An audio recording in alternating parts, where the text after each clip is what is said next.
जय हिंद। स्टडी बसेरा के नए वीडियो में आप सभी का हार्दिक स्वागत है। चैनल पर नया है तो चैनल को सब्सक्राइब कर लीजिएगा। वीडियो अगर पसंद आता है वीडियो को लाइक और शेयर अपने स्टडी ग्रुप में जरूर शेयर करते चलिएगा। अपने फ्रेंड रिलेटिव के साथ जरूर शेयर करते चलिएगा। चलिए स्टार्ट करते हैं आज का पहला प्रश्न। पहला महिला हॉकी इंडिया लीग, जिसका कि हम लोगों ने पढ़ा था रांची झारखंड में पहला आयोजन किया गया है। पहला महिला हॉकी इंडिया लीग 2024-25 में दिसंबर में स्टार्ट हुआ था, जनवरी में ख़त्म हुआ है। तो इसकी विजेता टीम बन गई है, विजेता टीम बनी है विनर टीम उड़ीसा वॉरियर्स, और उप विजेता बनी है सुरमा हॉकी क्लब। 4 टीमों ने पार्टिसिपेट किया था, इनमें विजेता उड़ीसा वॉरियर्स बनी है। महिला हॉकी इंडिया लीग तो खत्म हो गया है, परंतु पुरुष हॉकी इंडिया लीग जो कि 6th सीजन है, यह 6ठा संस्करण है।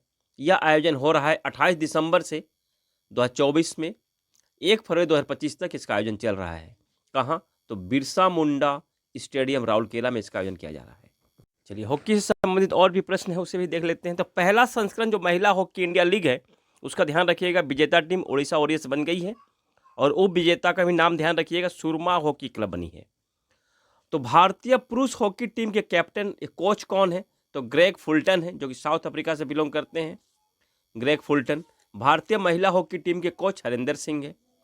भारत का सबसे बड़ा हॉकी स्टेडियम बिरसा मुंडा अंतर्राष्ट्रीय हॉकी स्टेडियम राउरकेला में उड़ीसा में है, और इसी स्टेडियम में, राउरकेला के इसी स्टेडियम में पुरुष हॉकी इंडिया लीग 2024-2025 का आयोजन किया जा रहा है। 28 दिसंबर 2024 से 1 फरवरी 2025 के बीच किया जा रहा है। पेरिस ओलंपिक में भारतीय हॉकी टीम ने ब्रॉन्ज मेडल जीता था, स्पेन को हराकर 2-1 से हराकर ब्रॉन्ज मेडल को जीता था। जूनियर हॉकी टीम के कोच PR श्रीजेश हैं, जो कि पूर्व गोलकीपर है। इनके जर्सी नंबर 16 है, इनके जर्सी नंबर को रिटायर कर दिया गया है, और इन्होंने भी संन्यास ले लिया है और जूनियर हॉकी टीम के कोच बने हैं संन्यास लेने के बाद। और PR श्रीजेश को 2025 में पद्म भूषण पुरस्कार भी दिया गया। पद्म भूषण पुरस्कार भी दिया गया। इस पॉइंट को ध्यान रखिएगा। FIS द्वारा सभी इंटरनेशनल जो हॉकी खेल होते हैं आयोजन करवाए जाते हैं। FIS का फुल फॉर्म होता है इंटरनेशनल हॉकी फेडरेशन, जिसकी स्थापना 1924 में होती है। अध्यक्ष मोहम्मद तैयब इकराम है, इनका दूसरा कार्यकाल है। मुख्यालय लुसाने स्विट्जरलैंड में है। एशियन हॉकी फेडरेशन का मुख्यालय कुआलालंपुर मलेशिया में है। 14वीं हॉकी इंडिया जूनियर पुरुष नेशनल चैंपियनशिप 2024 की विजेता पंजाब में आयोजन किया गया था। विजेता पंजाब की टीम रही थी, उत्तर प्रदेश को हराया था। 14वीं हॉकी इंडिया जूनियर महिला नेशनल चैंपियनशिप 2024 का आयोजन झारखंड में किया गया था। विजेता झारखंड की टीम ही रही थी, उप विजेता मध्य प्रदेश की टीम रही थी। 8वीं एशियाई पुरुष हॉकी चैंपियनशिप ट्रॉफी 2024 का आयोजन हुलनबुयर चीन में किया गया था। विजेता भारत की टीम रही थी और चाइना को हराया था। 8वीं एशियाई महिला हॉकी चैंपियनशिप 2024 का आयोजन राजगीर बिहार में किया गया था, और विजेता भारत की टीम रही थी और उप विजेता चीन की टीम रही थी। 14वीं सीनियर हॉकी चैंपियनशिप 2024 चेन्नई में आयोजन किया गया था। विजेता उड़ीसा की टीम रही थी, उप विजेता हरियाणा की टीम रही है। और अब इसमें ऐड हो गया है पहला महिला हॉकी इंडिया लीग 2024-25 का विजेता ओडिशा वॉरियर्स की टीम रही है, और उप विजेता सुरमा हॉकी क्लब रही है। हॉकी इंडिया क्लब के अध्यक्ष दिलीप तिर्की हैं। उत्तराखंड राज्य स्वतंत्रता के बाद यूनिफॉर्म सिविल कोड लागू करने वाला पहला राज्य बन गया है। यूनिफॉर्म सिविल कोड यानी कि UCC, जिसको कि हिंदी में समान नागरिक संहिता लागू करने वाला, इस कानून को लागू करने वाला पहला राज्य बन गया है उत्तराखंड। इसे 27 जनवरी 2024 में लागू किया गया है, और इसी को याद करते हुए उत्तराखंड राज्य ने 27 जनवरी को समान नागरिकता दिवस ही मनाने की घोषणा की है। उत्तराखंड में यह दिवस मनाया जाएगा, समान नागरिकता दिवस 27 जनवरी को प्रत्येक वर्ष। उत्तराखंड के मुख्यमंत्री पुष्कर सिंह धामी हैं, और वहाँ के गवर्नर गुरमीत सिंह है। सबसे पहला राज्य कौन सा? ये स्वतंत्रता के बाद पहला राज्य बना है, यानी कि पूरे भारत में दूसरा राज्य है UCC को लागू करने वाला। तो पहला राज्य कौन सा है? तो गोवा है। गोवा में 1869 में UCC कानून यानी कि यूनिफॉर्म सिविल कोड को लागू किया गया था, जबकि 1969 में पुर्तगालियों का शासन था गोवा पर। समान नागरिकता कानून को लागू करने वाला पहला राज्य गोवा है। ध्यान रखिएगा, प्रश्न यहाँ 2 तरह से बन सकता है। उस स्वतंत्रता प्राप्ति के बाद पहला राज्य यूसीसी को लागू करने वाला उत्तराखंड। स्वतंत्रता प्राप्ति से पहले गोवा, यानी कि प्रश्न अगर ये भी बनता है कि भारत का पहला राज्य कौन सा है जिसने समान नागरिक संहिता लागू किया है, तो गोवा सही जवाब हो जाएगा। चलिए, उत्तराखंड के 2 राजधानियां हैं, इसे हम लोग जानते हैं। तो पहला जो राजधानी है, समर कैपिटल है, ग्रीष्मकालीन राजधानी गैरसैंण है, और शीतकालीन राजधानी देहरादून है। अभी की राजधानी क्या है? अभी वर्तमान में उत्तराखंड की राजधानी देहरादून है, क्योंकि अभी ठंडे का समय चल रहा है। तो उसी तरह से और भी कुछ राज्यों के 2 राजधानियां हैं। हिमाचल प्रदेश की Shimla summer capital, S for Shimla, S for summer. Dharamshala winter capital. Maharashtra की 2 राजधानियां हैं, मुंबई मेन राजधानी और उप राजधानी नागपुर है। जम्मू कश्मीर का summer capital S for Srinagar और एस फॉर समर, तो समर कैपिटल श्रीनगर है। जम्मू जे फॉर जाड़ा और डब्ल्यू फॉर जाड़ा, विंटर कैपिटल है जम्मू कश्मीर का। उत्तराखंड का हम लोग देख लिया। कर्नाटक का बेंगलुरु मेन राजधानी, उप राजधानी बेलगाम है। लद्दाख का लेह और कारगिल है। झारखंड का रांची और उप राजधानी दुमका है। याला ग्लेशियर किस देश में स्थित है? तो नेपाल में स्थित है। नेपाल के लॉन्ग टॉन्ग राष्ट्रीय उद्यान में यह ग्लेशियर स्थित है। यह न्यूज में क्यों है? क्योंकि वैज्ञानिक सर्वे के अनुसार 2040 तक यह ग्लेशियर खत्म हो जाएगा। 2040 तक पूरा का पूरा यह ग्लेशियर खत्म हो जाएगा, ऐसा अनुमान किया गया है। वेनेजुएला जो दक्षिण अमेरिकी देश है, यह सभी ग्लेशियरों को खत्म होने वाला पहला देश बना है। इस वेनेजुएला के सभी ग्लेशियर खत्म हो चुके हैं। इस तरह का मामले में पहला देश बना है वेनेजुएला। आईसीसी महिला one day cricketer of the year 2024 Smriti Mandhana बनी है। आईसीसी पुरुष one day cricketer of the year 2024 Azmatullah Omar जाई बने हैं। ये अफगानिस्तान के प्लेयर हैं। उसी तरह से आईसीसी पुरुष test cricketer of the year 2024 Jasprit Bumrah चुने गए हैं। और हम लोगों ने कल पढ़ा था आईसीसी पुरुष T20 cricketer of the year Arshdeep Singh Bharat के प्लेयर बने हैं। और आईसीसी महिला T20 cricketer of the year Melie Kerr बनी है, जो कि न्यूजीलैंड की प्लेयर है। स्मृति मंधाना आईसीसी महिला one day cricketer of the year 2024 बनी है, इनको चुना गया है। तो इन्होंने रिकॉर्ड भी बहुत सारे बनाए हैं। स्मृति मंधाना का रिकॉर्ड सभी मैंने यहां लिख रखा है। वनडे क्रिकेट में सबसे तेज पहली भारतीय महिला बनी है। 4000 रन बनाने के मामले में सबसे तेज 4000 रन बनाया है इन्होंने। 95 पारियों में इन्होंने 4000 रन बनाया है। एक कैलेंडर वर्ष यानी कि 2024 में 4 शतक लगाया है। एक कैलेंडर वर्ष में 4 शतक लगाने वाली दुनिया की पहली महिला क्रिकेटर बनी है। चौथा शतक इन्होंने 2024 में ऑस्ट्रेलिया के खिलाफ लगाया था। वनडे क्रिकेट में सबसे तेज शतक 70 गेंदों में लगाने वाली पहली भारतीय महिला बनी है। सबसे तेज शतक 70 गेंदों में इन्होंने लगाया था। आयरलैंड के खिलाफ जनवरी 2025 में इन्होंने यह कारनामा किया था और हरमनप्रीत का रिकॉर्ड तोड़ा। हरमनप्रीत ने 87 गेंदों में 2024 में साउथ अफ्रीका के खिलाफ यह रिकॉर्ड बनाया था। और 70 गेंदों में स्मृति मंधाना ने आयरलैंड के खिलाफ यह रिकॉर्ड बनाया था जनवरी 2025 में। जितेंद्र पाल सिंह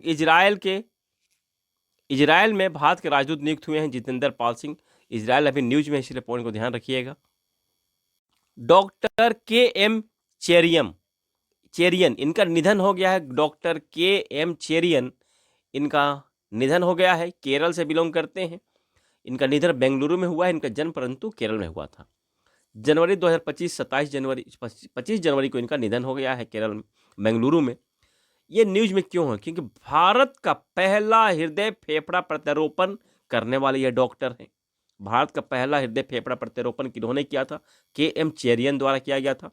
और 1975 में, पॉइंट को ध्यान रखिएगा, 1975 में भारत की पहली सफल कोरोनरी यानी कि कोरोनरी आर्टरी यानी कोरोनरी धमनी का बाईपास सर्जरी इन्होंने किया था। और ब्रेन डेड मरीज के ऑर्गन डोनेशन से पहला हार्ट सर्जरी करने वाले ये डॉक्टर हैं। ब्रेन डेड मरीज जो था उसके ऑर्गन डोनेशन से पहला हार्ट सर्जरी इन्होंने किया था। पद्मश्री पुरस्कार 1991 में 1991 में मिल चुका है। इनकी एक जीवनी है हेड ऑफ गॉड, जिसका कि लेखन राइटर कौन है? प्रिया M मेनन है। हैंड ऑफ गॉड किसकी जीवनी है? तो डॉक्टर KM चेरियन की जीवनी है। 2025 में जो इम्पोर्टेंट निधन हुए हैं उनका भी हम लोग रिपोर्ट रिवाइज कर लेते हैं। डॉक्टर आर चिदम्बरम पूर्व वैज्ञानिक सलाहकार थे, पद्म विभूषण इनको 1999 मिल चुका है। वर्तमान में मुख्य वैज्ञानिक सलाहकार अजय कुमार सूद है। टोमिको इडुका जापान के 116 वर्ष की उम्र में दुनिया की सबसे बुजुर्ग महिला थी। 116 वर्ष की उम्र में इनका निधन हुआ है। डेनिस लो फुटबॉल प्लेयर है स्कॉटलैंड के, इनका भी निधन 2025 में हुआ है। और आज हम लोगों ने महत्वपूर्ण पढ़ा डॉक्टर के.एम. चेरियन, जिनका निधन हुआ है।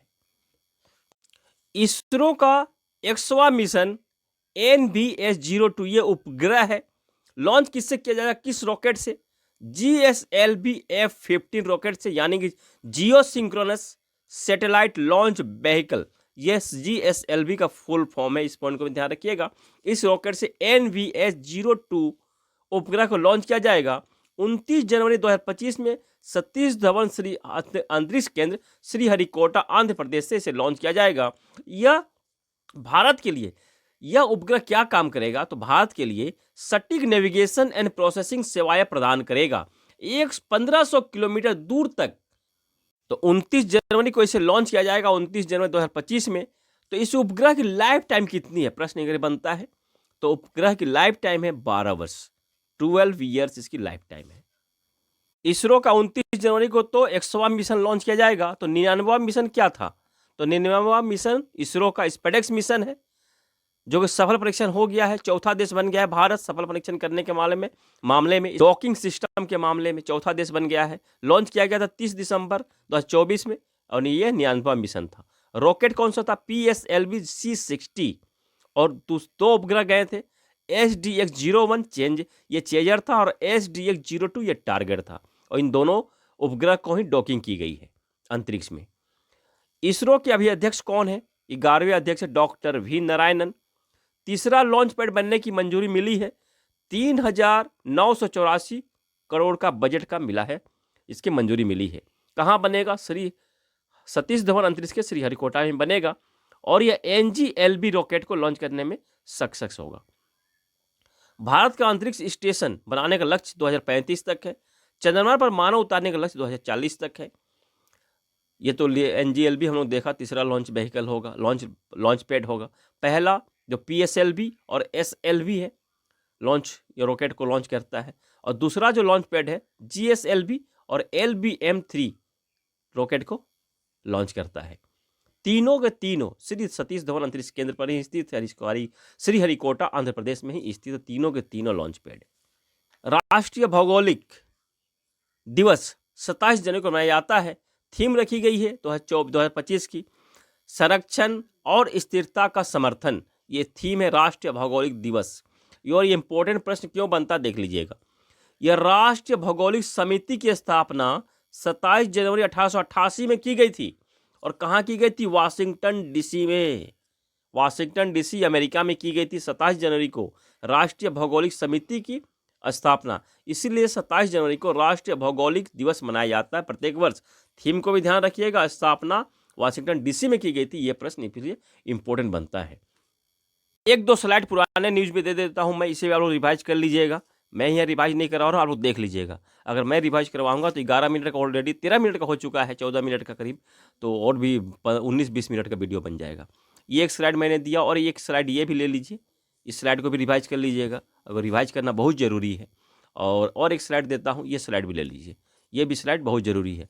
और एक पद्म विभूषण से जो स्लाइड है उसे भी ले लीजिएगा, उसे मैं देता हूँ।